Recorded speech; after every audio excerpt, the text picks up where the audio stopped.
Donc ce matin, nous allons parler de la conjonctivite gigantopapillaire. C'est une conjonctivite le plus souvent rencontrée chez les personnes qui sont porteurs de lentilles de contact, qui sont porteuses de lentilles de contact. Et sur le plan physiopathologique, c'est très simple. C'est une conjonctivite qui est induite par le frottement répété mécanique des lentilles de contact contre la conjonctive. Et ça peut être aussi autre chose, ça peut être une suture qui est exposée, ça peut être un bleb, bref, voilà.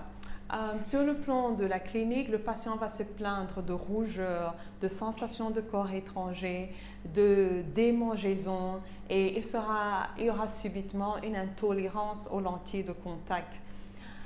On va observer une hyperémie des conjonctives, un chémosis de la conjonctive, on va observer des macropapilles, on peut observer des ulcères, une décharge de mucus et on peut aussi avoir une ptosis qui est due à une laxité avec le frottement répété des paupières.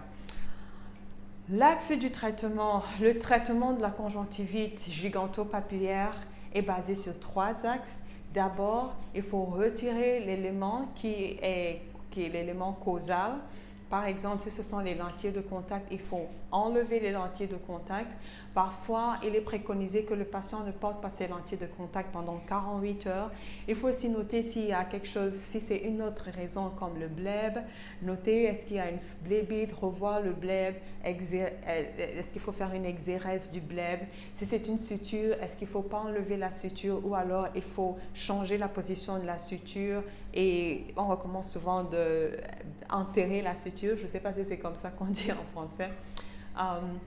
Ensuite, il faut vérifier le nettoyage, ça c'est le deuxième axe, vérifier le nettoyage, le processus de nettoyage des lentilles de contact. Parfois, il faut changer la lentille de contact, parfois, il faut changer le produit de nettoyage des lentilles de contact et parfois, il faut demander au patient d'attendre 30 minutes avant de remettre ses lentilles de contact lorsqu'il nettoie les lentilles de contact.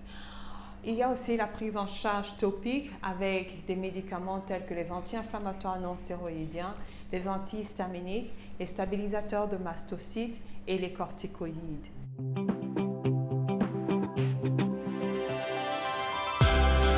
Voilà ce que j'avais à dire pour la conjonctivite gigantopapillaire.